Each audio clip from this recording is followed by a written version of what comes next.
Halo Sobat Bro, di usianya yang udah 23 tahun ini, E46 masih banyak banget loh peminatnya. Dan harganya pun stabil segitu-gitu aja, nggak turun-turun. Kayak gimana sih kondisinya? Yuk kita cek.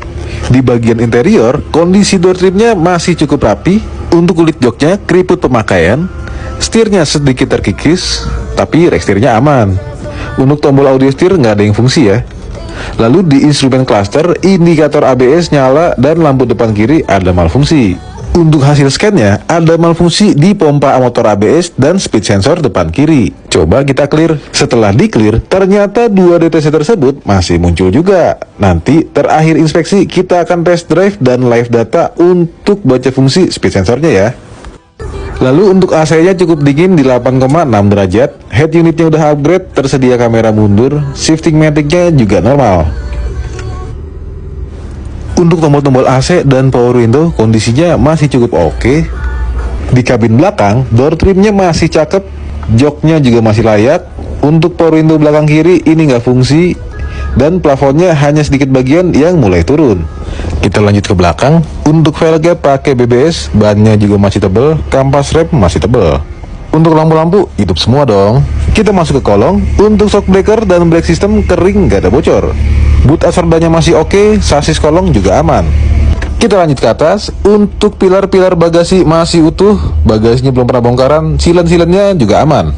Lanjut, kondisi bodinya 85% rapih, tapi cat pintu ini yang paling tebal 0,93 mili. Di kaki-kaki depan udah banyak peremajaan nih, seperti pirot, shock absorber, lower arm. Tapi ngomong-ngomong, bunyi apa sih tuh rame bener, kretek-kretek. Coba kita cek ke bagian atas. Di bagian atas, tulang bullheadnya masih rapi, kap mesinnya juga utuh, nggak ada bekas tabrak. Dan ini adalah letak pompa ABS yang tadi muncul malfungsinya ketika kita scan ECU tadi. Lalu untuk selang power steeringnya di sini mulai basah ya karena usia. Dan kalau kita dengerin lebih jeli lagi, ternyata ada bunyi kertek-kertek. Itu asalnya dari auto tensioner fan belt yang udah lemah. Dan temuan berikutnya setelah gua amati, ternyata mesin 6 silinder inline ini sedikit pincang nih. Kemungkinan ada salah satu silinder yang pembakarannya kurang sempurna. Jadi perlu diagnosa lebih lanjut ya untuk memastikan penyebabnya dari mana. Lanjut ke aki, baterai health-nya masih 82%. Untuk pengisiannya juga bagus di 14,21 volt. Oke, pengecekan mesin udah selesai. Sekarang kita lanjut tes jalan sambil live data pakai scanner ya.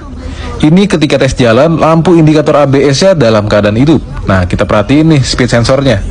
Nah, ternyata dari keempat speed sensor, yang depan kiri lah yang bermasalah. Jadi perlu dicek lebih lanjut untuk kabel speed sensornya ataupun dari rotornya.